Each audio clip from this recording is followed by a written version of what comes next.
तो prime time में बेहद खास मेहमान हमारे साथ मौजूद हैं। Manish Chhibber, national bureau chief, Indian express, हमारे साथ स्टूडियो में हैं। आपको साथ बता दें, आरती मेहरा बीजेपी की नेता हमारे साथ हैं, संजय सिंह कांग्रेस के नेता और आशीष खेतान, संजय झा हमारे साथ कांग्रेस के नेता और आशीष खेतान आम आदमी पार्टी के नेता हमारे साथ जुड़ चुके हैं। सबसे पहले मनीष छिब्बर, मैं आपके पास आऊंगी।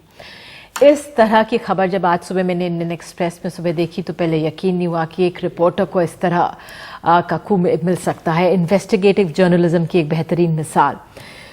लेकिन इससे ये भी साफ हुआ कि किस तरह से क्या जांच को ट्यूटर किया जा रहा था। ये एक साफ इस तरह से साबित हुआ इससे। देखिए,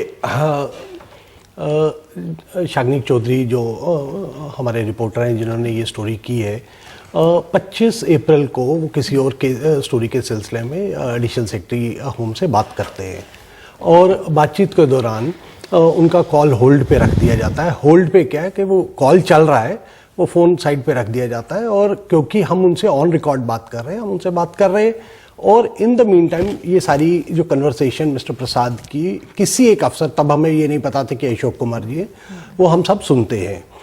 अब हमारे सामने सवाल ये था कि अब इसको आगे कैसे लेके जाना है। देखिए, ये एक नेशनल इंटरेस्ट से जुड़ा हुआ मुद्दा है और एक ऐसी स्टोरी है जिसको आप अनदेखा नहीं कर सकते हैं। आप ये नहीं सोच सकते कि अच्छा मेरे को ये नहीं पता दूसरी साइड पे आदमी कौन है, मैं इसमें क्या कर सकता हूँ। 1.5 महीने, लगभग 50 दिन की मेहनत के बाद, आप इस बात को अपलॉड कीजिए, एक यंग रिपोर्टर है, 50 दिन की मेहनत के बाद उसने ये स्टोरी इंडियन एक्सप्रेस के पेज 1 पे लाके साबित किया कि इन्वेस्टिगेटिव जर्नलिज्म अभी इस देश में जिंदा है। और जो हुआ है वो तो सब देख ही रहे हैं। लेकिन जो इसमें एक बड़ी मेरे लिए अजीब सी बात है वो ये कि सब लोग, मिस्टर प्रसाद का भी स्टेटमेंट आया है, हर लोगों का आया है और प्रसाद साहब ने ये कहा है कि no evidence has been produced establishing that Mr. Ashok Kumar testified being tutored during my alleged conversation. एक तो alleged conversation नहीं है, सबने सुना है, उनकी आवाज़ सुनी है, आप चाहे तो इसकी फोरेंसिक जांच कराइए। और दूसरा और सबसे बड़ा अहम मुद्दा ये है कि वो ये क्लेम भी नहीं कर सकते हैं कि मैं इनसे पहले से इनको जानता था और इनके मन में कुछ दुविधा थी कि मैं इनसे क्या पूछूंगा, तो इस बारे में मेरे से उन्होंने अनैतिक शब्द का भी इस्तेमाल किया कि मुझे नहीं पता था रिकॉर्डिंग हो रही है। जनरली जब आप ऑफ रिकॉर्ड ऑन रिकॉर्ड कहते हैं। हालांकि इंडियन एक्सप्रेस ने अपनी तरफ से सफाई दी, मैं कहानी पढ़ रही थी और आप भी बता रहे हैं कि होल्ड पे किया, तो रिपोर्टर सिर्फ महज लकी था, जिस तरह से सुबह भी आप हमारे चैनल पे बता रहे थे। सबसे पहले मैं अनैतिकता के इशू पे को डिस्कस करना चाहूंगा। क्या अनैतिकता है? अनैतिकता ये है कि मैंने उनको स्टिंग नहीं किया, मेरे रिपोर्टर ने उनको स्टिंग नहीं किया, हमने उनको पैसा नहीं दिया, हम किसी दो आदमियों के बीच में, सड़क के बीच में खड़ी हुई बातचीत को जाके न्यूज़पेपर में छापते नहीं है। 50 दिन का समय हम लगाते हैं, इन्वेस्टिगेट करते हैं, सारे डॉट्स ज्वाइन करते हैं। हमने तो नहीं मिस्टर प्रसाद से कहा कि आप इनसे ये बात कीजिए फोन पे, उन्होंने की। अब वो पकड़े गए हैं तो वो हर तरह की एलिबाई दे रहे हैं। वो ये भी कह रहे हैं कि दूसरे पक्ष की आवाज बात तो इसीलिए 50 दिन लगे, इसीलिए 50 दिन लगे क्योंकि दूसरे पक्ष, आप कभी जहां मिस्टर अशोक कुमार का ऑफिस है उस बिल्डिंग में जाके देखिए। कल मैं अपने रिपोर्टर शाग्निक के साथ उस बिल्डिंग में गया हूं और शाग्निक उससे पहले भी उनसे मिल के आया है जब उन्होंने कंफर्म किया कि हाँ मेरी बात हुई थी। अब सबसे बड़ा ये इशू है कि एक नेशनल इंपॉर्टेंस के इशू पे आप पत्रकारिता पे सवाल उठाएंगे या प्रोब पे उठाएंगे, जो साफ दिख रहा है कि ट्यूटर्ड है। पत्रकार है, इतनी अहम जिम्मेदारी जिसका ऐलान खुद हमारे देश के गृह मंत्री संसद में करते हैं 10 जून को कि इस जांच का ऐलान हो रहा है, करा जा रहा है और ये उस जांच को कर रहे हैं मिस्टर प्रसाद। इस बेबाकी से जी 10 मार्च, इस बेबाकी से खुले अंदाज में हंस के वो बात कर रहे हैं। क्या वो बिल्कुल भी गंभीर नहीं थे इस जांच के बारे में?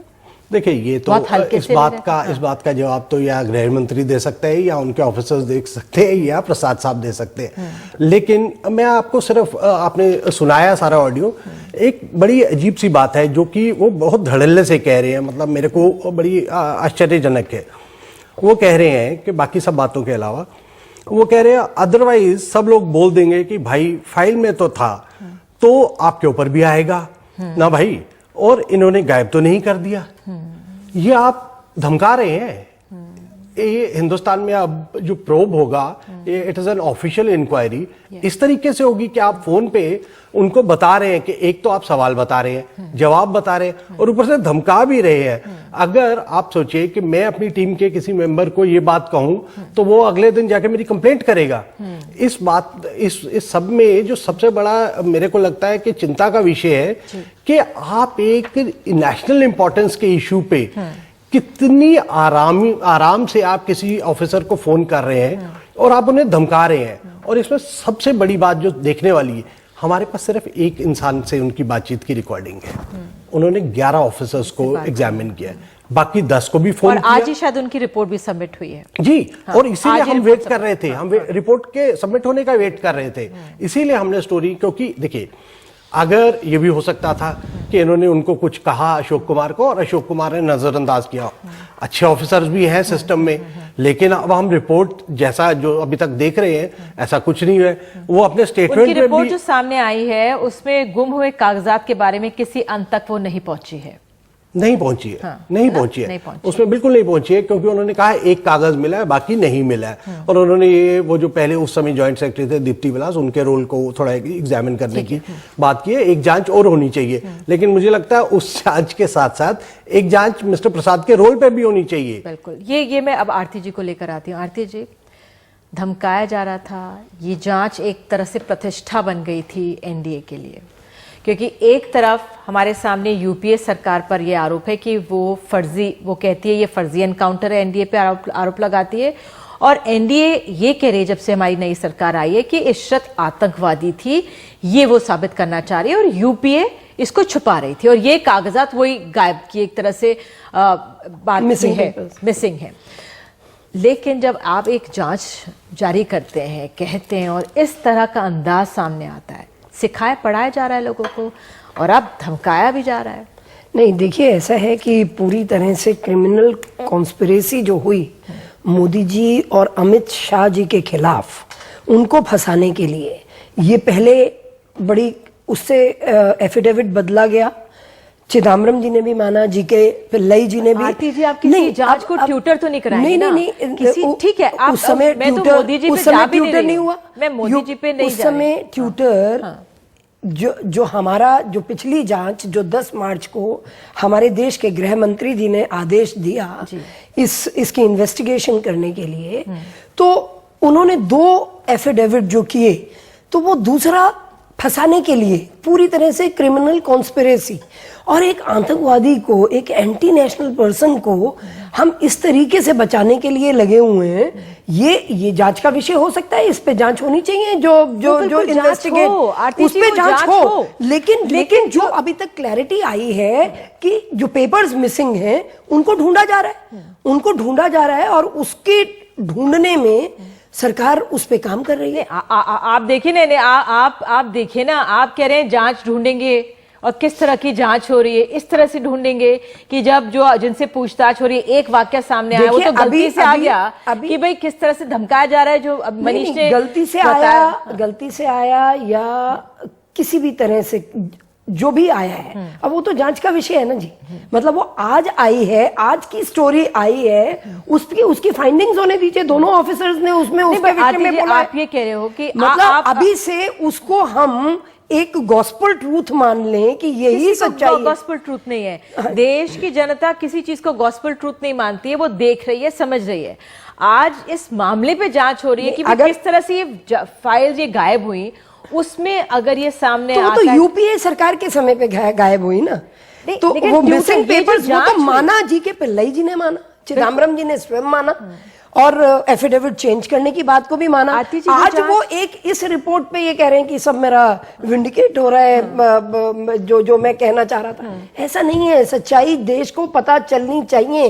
वो जांच इन्वॉल्वमेंट, हाँ, तो वो जांच की जिसमें आप ट्यूटर कर रहे हैं, दबाव डाल रहे हैं, वो सामने आ गया। आरती जी, वो बहुत ज्यादा घातक हो गया। संजय झा, आप हमारे साथ मौजूद हैं। आरती जी कह रही है भाई पहले के समय में ये फाइल्स गायब हुई, ये इस तरह से हुआ है, कांग्रेस पूरी तरह से जिम्मेदार है। हम तो उसी पटल पर आ गए। ये जो आज ये सामने इंडियन एक्सप्रेस के ये ऑडियो सामने आया है, क्या क्या कहता है ये?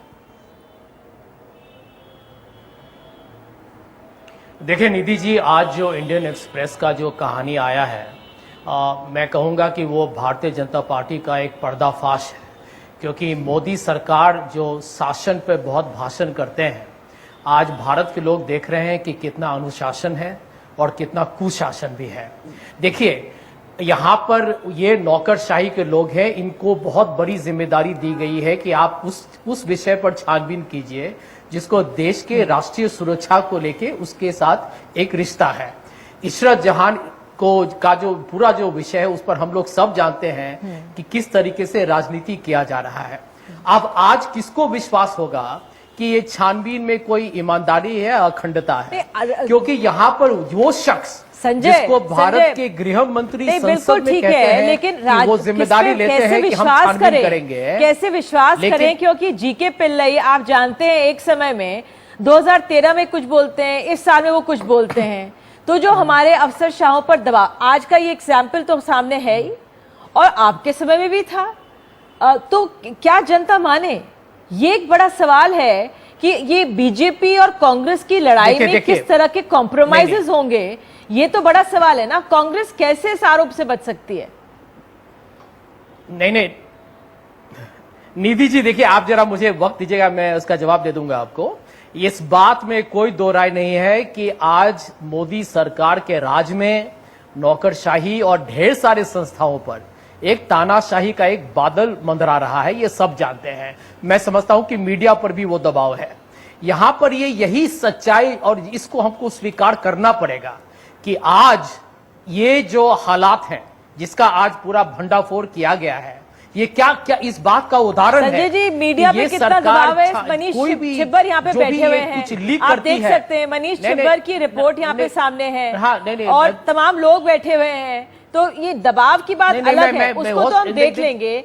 निधि जी, हो सकता है कि कुछ ये अच्छी बात है, ये तो भारत की खुशनसीबी है कि कुछ संस्थाएं हैं जो अभी भी आजादी से अपना काम कर रही हैं, लेकिन आप भी जानती होंगी कि बहुत लोग बहुत दबाव में हैं। खैर, उसके बारे में कभी और बात करेंगे। मैं आज यही टिप्पणी में कहना चाहूंगा कि मोदी जी और उनकी सरकार को इसका जवाब देना पड़ेगा कि क्या ये राजनीतिक साजिश इतना घटिया और घिनौनी हो चुका है कि आप पुराने इतिहास को बदलने की कोशिश कर रहे हैं, आप पुराने केसेस को बदलने की कोशिश कर रहे हैं। आज आपके अफसर खुलेआम पकड़े गए हैं, दिन दहाड़े वो बता रहे हैं कि हम आपको ये पूछेंगे, आप ये जवाब दीजिएगा। मैं तो समझता हूं कि हमारे ये नौकरशाही प्रणाली का आज मजाक हो रहा है और यही शासन है मोदी जी का, और इसीलिए इस सच्चाई से वो भाग नहीं सकते हैं। भारतीय जनता पार्टी के प्रवक्ता अभी एफिडेविट की बात कर रहे हैं, तो मैं उनको याद दिलाना चाहूंगा, ये कोर्ट ये केस ट्रायल के लिए 2013 से रुका हुआ है। आपकी सरकार के 2 साल हो चुके,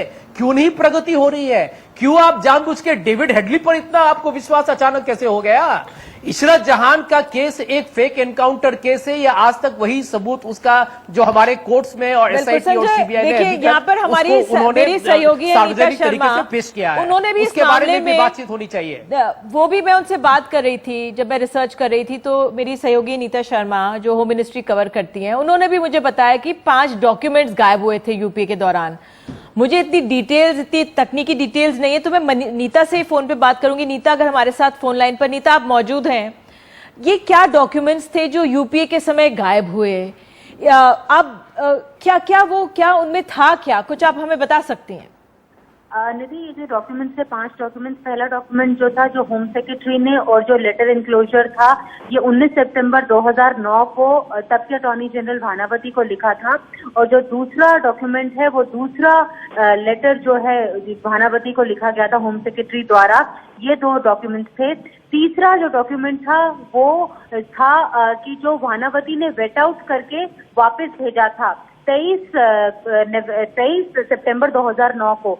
24 सितंबर 2009 को चिदम्बरम ने अमेंडमेंट्स मेक किए थे उन सेकेंड जो ड्राफ्ट में, और 29 सितंबर 2009 में ये जो एफिडेविट है ये कोर्ट में गया था। होम मिनिस्ट्री का कहना है कि जो भी गड़बड़ी हुई है तो 18 सितंबर के बीच में और 29 सितंबर के बीच में हुई है फर्स्ट एफिडेविट, और जो सेकंड एफिडेविट का जो गड़बड़ी हुई है वो इस दौरान हुई है।